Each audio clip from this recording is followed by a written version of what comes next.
بسم الله الرحمن الرحيم السلام عليكم ورحمة الله وبركاته دعوتو تخينيا يادا ديوتنا سوشال ميديا رتي ديما توري واي حالا يرو خيرو تنجرو رتي نموني غرين أكمالي غمدي نموني غرين غمچو سنرتي يادا خنته نموني غرين يادا خنمه سنرتي يادا أدا خنته فالا hunga mana deema hunga mas deema hun achi deema yaanni namaa garagara gore yaada garagara gore san walit dhiheessuu irratti maal fakkaata yaanni waan juusan irraayin yaada gabaabaa isinii dubbachuu fedhe wanni ahkaama shari'aatii wajjin wal qabata ilmitti haajamti aqlitti haajamti rabbiin qur'aana isaa keessatti waa dubbateeti inna fi dhaalika la'aayaatin liqawmin ya'qiluun wantoota dubbatame kana keessatti gorsaa jira warra aqlii qabuu fi jee dubbata rabbiin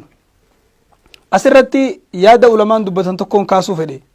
namni bakka afuritti addaan qoodama tokko nama ilmii qabu ka ammoo aqlii hin qabne ilmii haffazee jira akkuma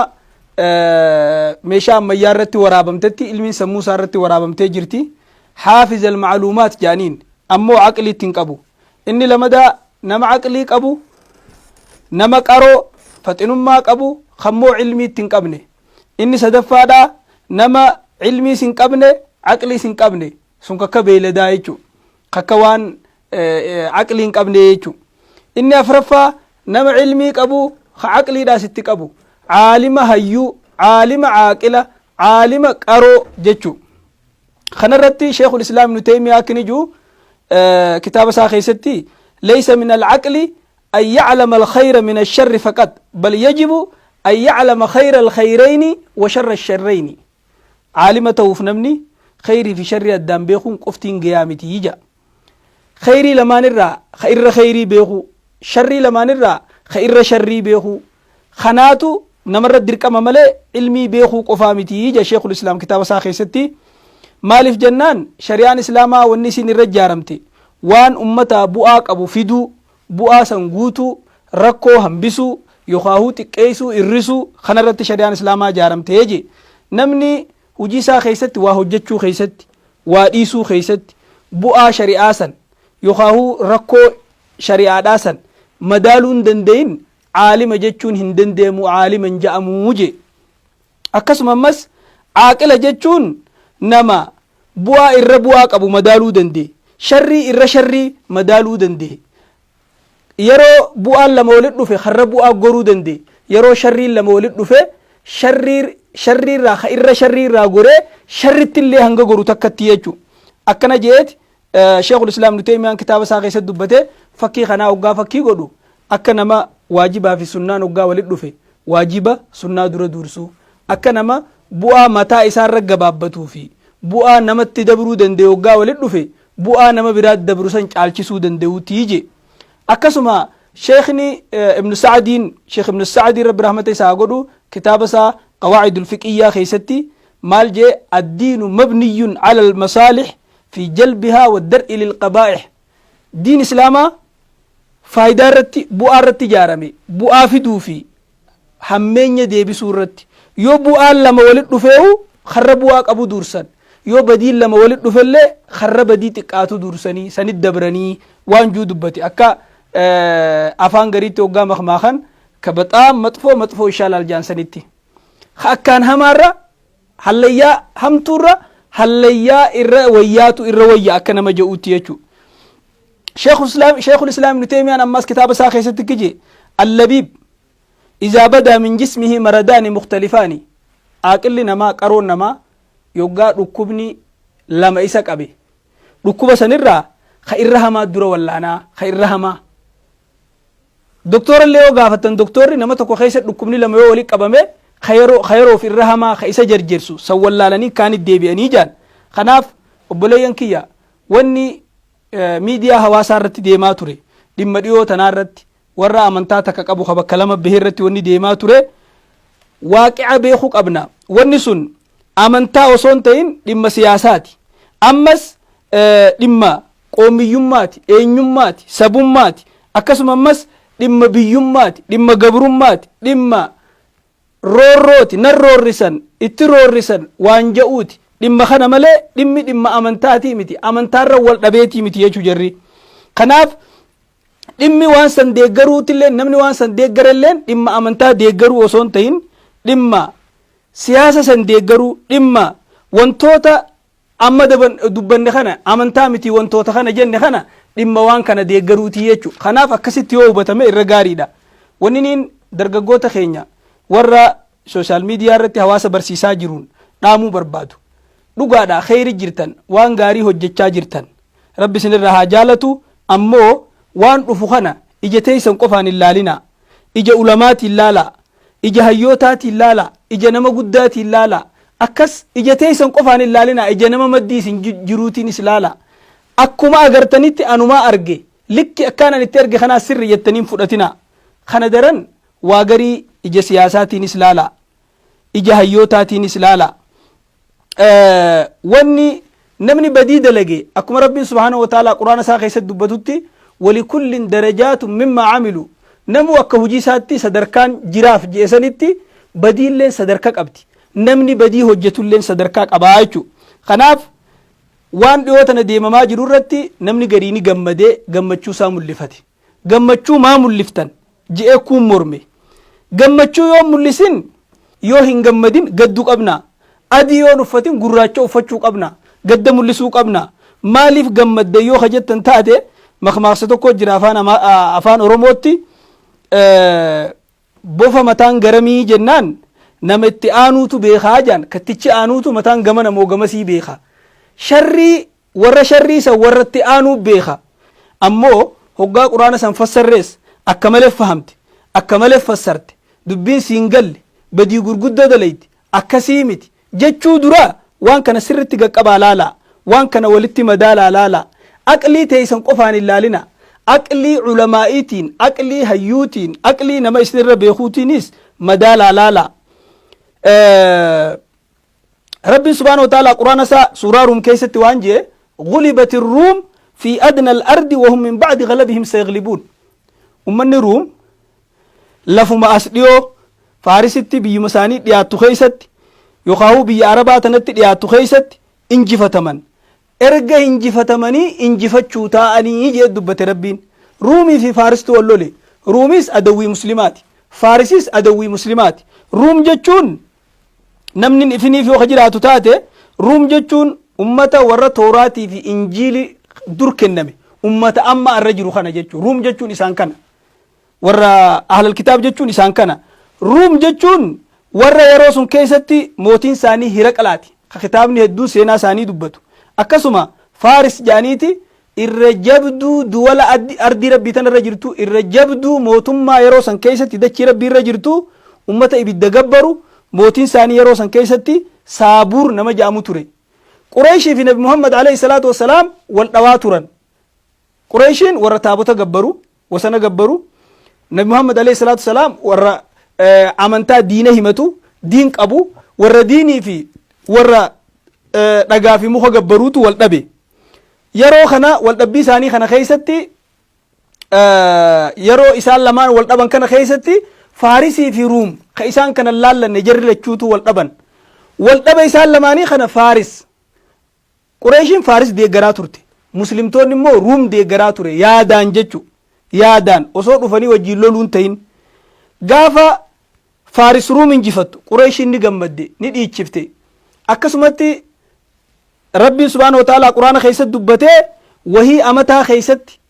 wahii amataa fi bid'i siniin je bid'i siniin jechuun ama sadirraa haga ama sagaliitti jechuudha. Jidduu kanatti injifachuu ta'anii lillaahi al-amru min qablu wa min ba'du yawma idhin yafrahu al-mu'minuun jee Rabbiin dubbate. Lillaahi al-amru dubbiin tanuma rabbiiti. Waa hunda rabbii harkaa qaba. Min qablu osoo jarri kun hin injifatiniis wa min ba'du eega jarri injifataniis takkaawu min qablu wa min ba'du jechuun waa cufa duras waa cufa boodaas dubbiin tarabbiiti. Yookaan waan dabreef duraas waan ganaa dhufu duubaas dubbiin tanuma rabbiiti. Wa yawma idhin guyyaa Ruum deebitee Faaris injifattu san guyyaa mootummaa Ruum mootummaa Faaris guddoo san injifattu san yafrahu al-mu'minuuna mu'mintoonni ni gammadanii. Maaliif gammadan? moo ruumtu muslima moo ruumtu islaama jaalata cuftinu adawwii islaamaati lachuutu adawwii garuu sadarkaan ruumii fi faaris jibba islaamaa qaban irratti faaristu irra jabduudha humnas faaristu irra qaba islaamatti karraa as dhiyaatu ruumtu irraa as dhiyaata gara miyyoo jettan gara kitaaba qofa himatuutiin jechuu ammas faaris warra diinni rasuulaa sallallahu alaihi wasallam deeggaru tahuudhaan jechuu kanaaf rabbiin suuraa tana keessatti akkasit dubbate gaafa muumintoonni gammadan san maaliin gammadan jennaan binasrillaahi rabbiin ruum faaris injifachiisuudhaan nasrii rabbiitiin nasrii rabbii jeen kaafira lama wal injifateeni nasrii rabbii jeen yansuru man yashaa'u rabbiin abbaa fedhe injifachiisaa wahuwa alcaziizu rahiim rabbiin injifataan injifatamne rahmata qabu sanii je asitti wanni shabaaba keenyaaf ibsuu barbaadu wanni ummata keenyaaf ibsuu barbaadu mu'mintoonni guyyaa jarri kaafiraa lamaa wal injifate gammadan san walaa'aa fi baraa'aa ni dhabanii moo kaafira jaalatanii islaama jibbanii islaama waan walaa'aa baraa'a ja'amurraa maalturraa irrate inumaa ulamaan islaamaa akkam jaan adawwii keetitti gammaduun walaa'arraa takmilaa walaa'aati jaan takmilaa walaa'aa baraa'aati jaan islaama jaalattee islaamummaa jaalattee warra islaamummaa hin qabne san jibbuu waan guuturraayi asitti gaafiin an kaasuu barbaade ruum muslima kaafira faarisoo kaafira lamaa wallole kaafira lama wal injifatetti islaamni gammade maaliif gammadan waan irra wayyaatiin qaba jechuu haruum kun kanaafu isinii haa iftu dubbiin tun jarri lachuutu adawwii muslimaa ta'uun jarri lachuutu kaafira ta'uun jarri lachuutu ka musliman jaalanne ta'uun kaafira tahee kaafirri muslimani jaalate jechuun rabbiin quraana keessatti hime isintu isaan jaalata malee isaan isin hin jaalatanii je kanaafu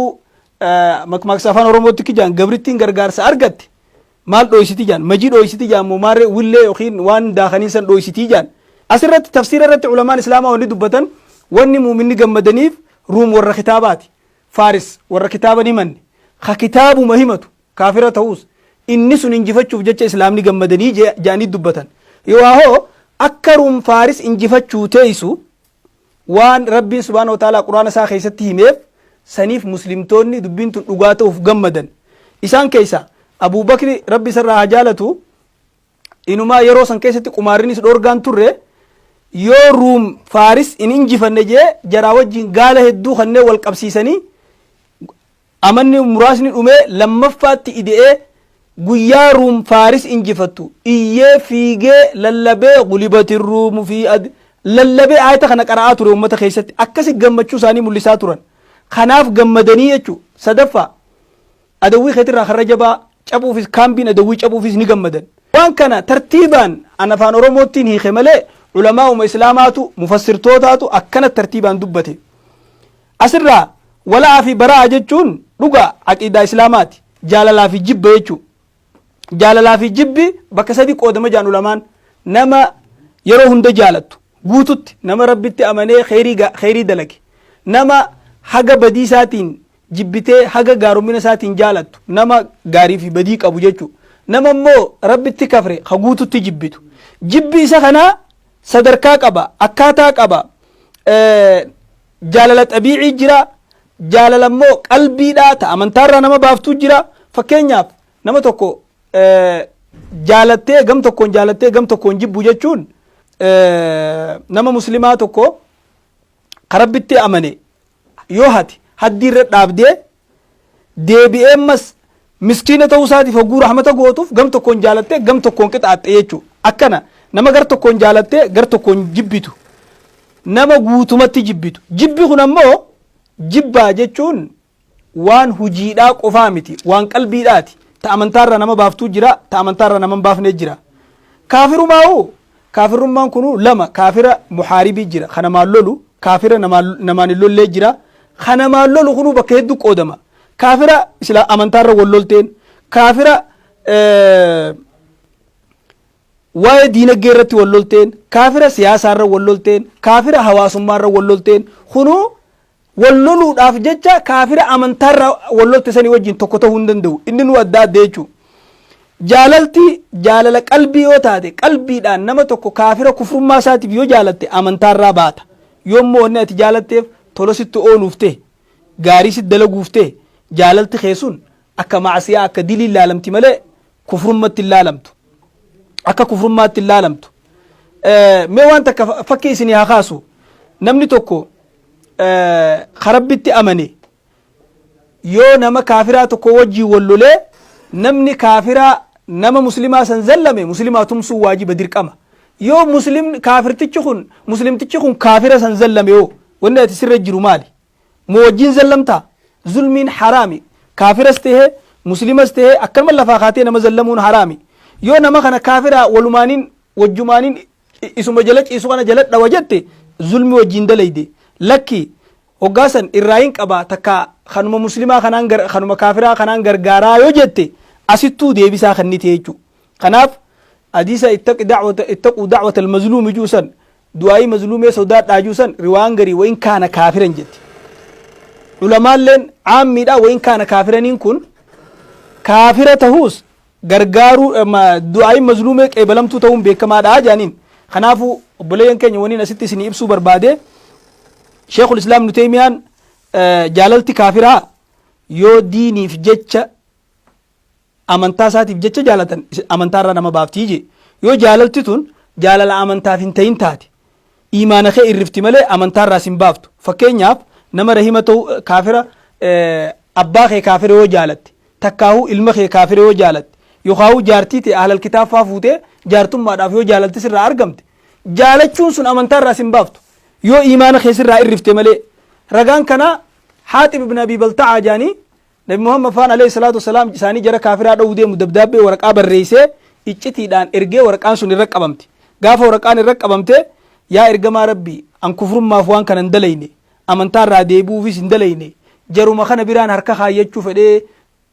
ijoolleen achii qabaa warraan achii qabaa isaanoo biraan harka kaayyachuu fedhee jeen isa kufrummaa nam tokkolleen itti murteessine. kanaafu wanni kanarratti ragaa ta'u hedduu jira.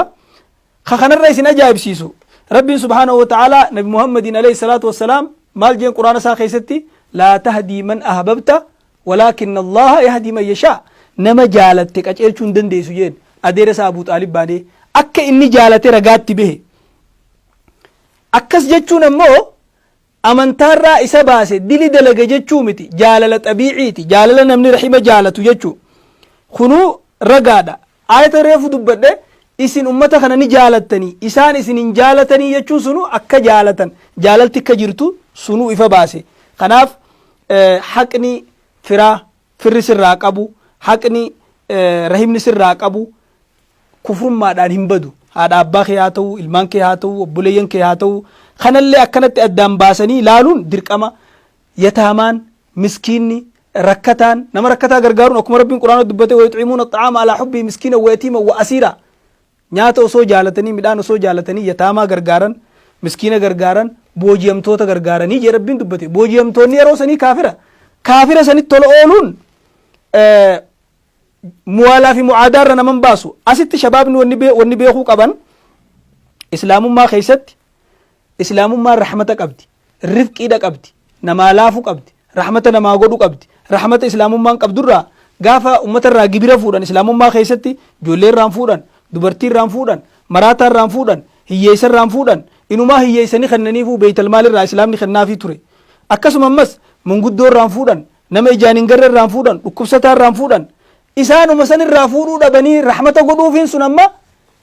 muwaalaa fi mucaadatti namni addaan hin baafatin ka addaan hin hubatin nama kaafira jaalatee jechuu fudhata. rahmata godhuufii fi jaalachuun adda. akkasuma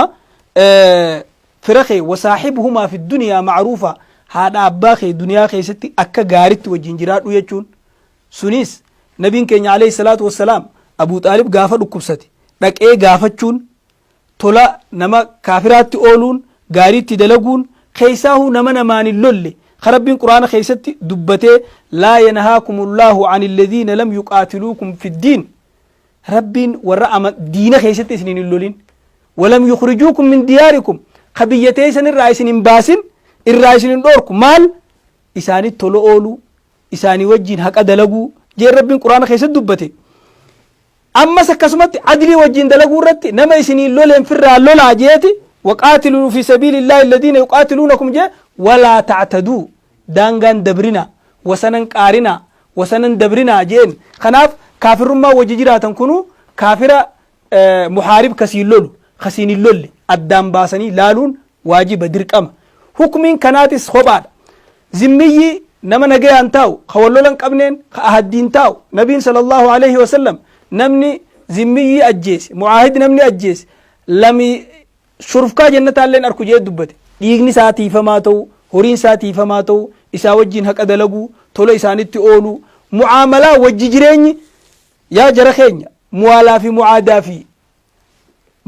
mucaadaan dhuga aqiidaa islaamaati islaamni rabbi jecha nama jaalata islaamni rabbi jecha jibba nama rabbitti amane rabbi jecha jaalate nama rabbi kafre rabbi jecha jibba sanii fi wajjin jireenya addaan baasa wajjin jireenya rabbiitu qur'aana keessatti dubbate laa yanhaakum jee irraa isinin dhorku jee dubbate inuma osoo jibba qofa tahe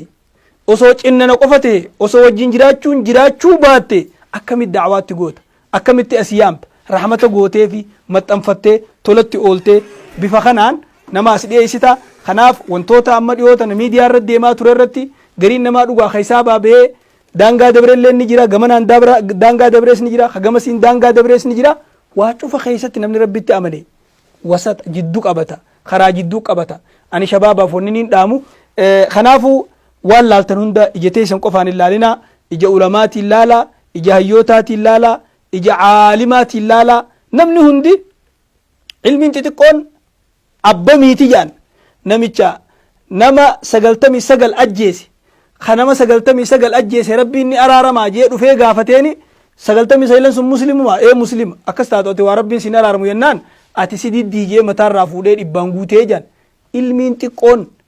nama miiti abbarra miiti sibira dabartee hawaasa miiti kanaaf ulamaan mari'adhaa ulamaa gaafadhaa gaafa wanni gurguddoon akkanaa argamtu garam gorraa bakki nu dhaabbachuu qabnu kana keessa maali mawqifni keenya maal ajjannoon keenya maal ta'uu qaba osoo ulamaa eeggatee shabaabni ulamaa wajjin deeme gaarii yaadajuun qaba anilleen warruma shabaabaa sanirraayi hanga ammaa obsaan na dhageeffachuu keessaniif galatooma tafsiirri ani fassare kun yoo tafsiira dogoggoraa ta'e bakka tana dogoggora ja'a dubbadha akkanumatti jumlatti